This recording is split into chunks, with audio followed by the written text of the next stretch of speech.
Class 11th हो गई है बर्बाद, क्या मैं अब भी जे क्रैक कर पाऊंगा?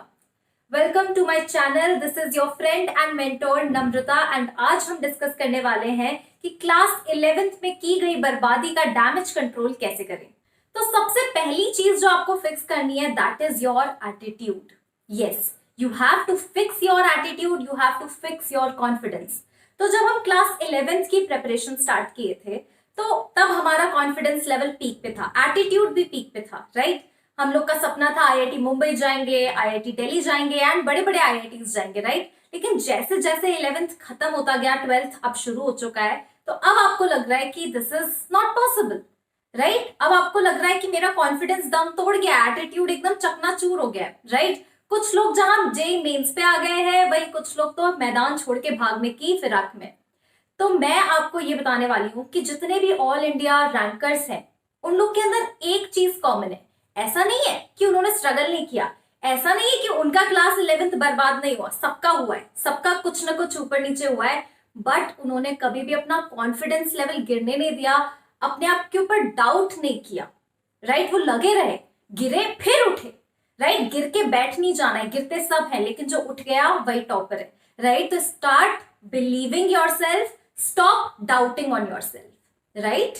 ठीक है मैम, एटीट्यूड भी आ गया, कॉन्फिडेंस भी आ गया, जोश इज ऑल्सो हाई, लेकिन क्लास 11th पूरा बाकी है और क्लास 12th भी पड़ा हुआ है। तो स्टार्ट कैसे करूं मैं? क्लास 11th पढ़ूं या फिर क्लास 12th पढ़ूं? तो यहाँ पे बेवकूफी नहीं करनी है, यहाँ पे थोड़ा प्रैक्टिकल होके सोचना है कि क्या क्लास 11th और 12th उतनी इंटेंसिटी के साथ हो पाएगा क्या अभी इस सिचुएशन में। ठीक है, तो अब सबसे पहले तो स्टार्ट स्लो, एकदम शुरुआत में आप 12-13 घंटे नहीं पढ़ने लग सकते हो, ठीक है? धीरे धीरे आपको अपनी कैपेसिटी बढ़ानी है। अगर क्या किया आपने, पहले दिन 12-13 घंटे पढ़ना शुरू कर दिया तो 5-6 दिन आप सर्वाइव कर पाओगे, फिर दम तोड़ दोगे, ठीक है? वो नहीं करना है, धीरे धीरे चीजें बिल्ड होती है, रातों रात कुछ नहीं बदलता, रातों रात कुछ नहीं बदलता। तो start slow is the second step. तीसरी बात आती है इंपॉर्टेंट, वेरी वेरी इंपॉर्टेंट, कि क्लास 11th और 12th को कैसे मैनेज करें।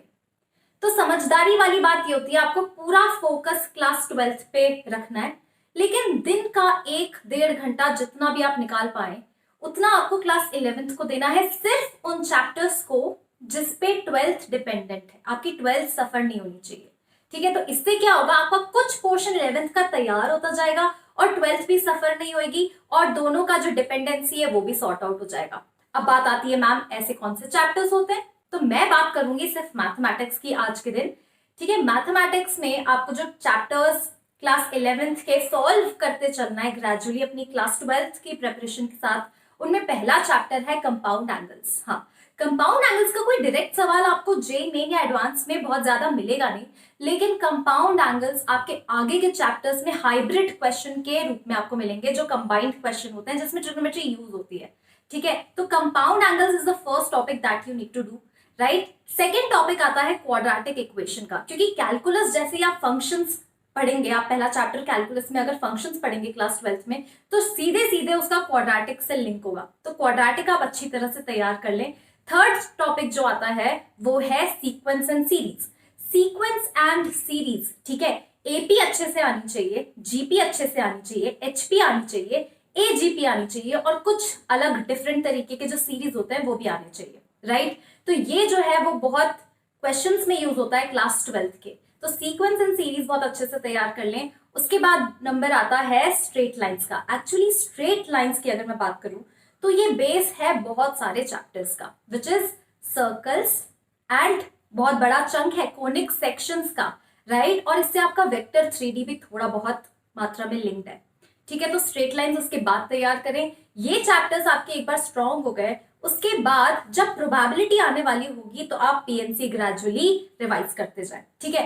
अब बात आती है कि पढ़े कैसे, क्या पूरा पूरा चैप्टर पढ़ेंगे? तो प्रैक्टिकली पूरा चैप्टर पढ़ना है, बट ऐसा नहीं है कि आप उसमें डूब गए, उसमें आप 1000 क्वेश्चंस लगा रहे हैं, एक पूरी 2-2 3-3 किताबें क्लास 11th की लगा रहे हैं, डूबना नहीं है, ठीक है? ओवर इंडल्जेंस नहीं करना है, आपको टॉपिक पढ़ना है, अपने नोट्स रिवाइज करने हैं, आप ऑनलाइन ऑफलाइन किसी भी कोचिंग से पढ़े उसके नोट्स रिवाइज करने हैं और क्लास में कराए गए क्वेश्चन सॉल्व करने हैं और प्रीवियस ईयर क्वेश्चन सॉल्व करना है, प्रीवियस ईयर क्वेश्चन सॉल्व करना है, राइट?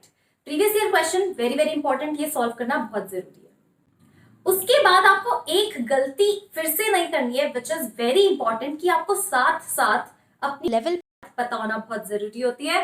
तो आपको साथ साथ टेस्ट देते चलना है, साथ साथ टेस्ट देते चलना है, ठीक है। क्योंकि एक्चुअली में हम लोग क्या करते हैं, हम पढ़ बहुत ज्यादा लेते हैं लेकिन एक्चुअल एग्जाम में रिटेन नहीं कर पाते हैं। तो इससे अच्छा है कि थोड़ा कम पढ़ लो, है ना, फालतू वेस्ट क्यों करो पढ़ाई। जितना पढ़ा है उतना परफॉर्म करना वेरी वेरी इंपॉर्टेंट। तो आप टेस्ट देना मत भूलिए, अपना टेस्ट शेड्यूल करते चलिए। आप रेगुलर बेसिस पे, रूटीन बेसिस पे आप टेस्ट, रोज नहीं देना है बट रेगुलरिटी होनी चाहिए टेस्ट में। आपको पता होना चाहिए वेयर डू यू स्टैंड, ठीक है। तो इवेंचुअली ये जो क्वेश्चन है, सो कॉल्ड क्वेश्चन, क्या 11th की बर्बादी के बाद भी जे एग्जामिनेशन टॉप रैंक से क्रैक हो सकती है? 100% क्रैक हो सकती है। तो क्या चीजें इंपॉर्टेंट है? First your confidence and attitude, second your strategy. All the best.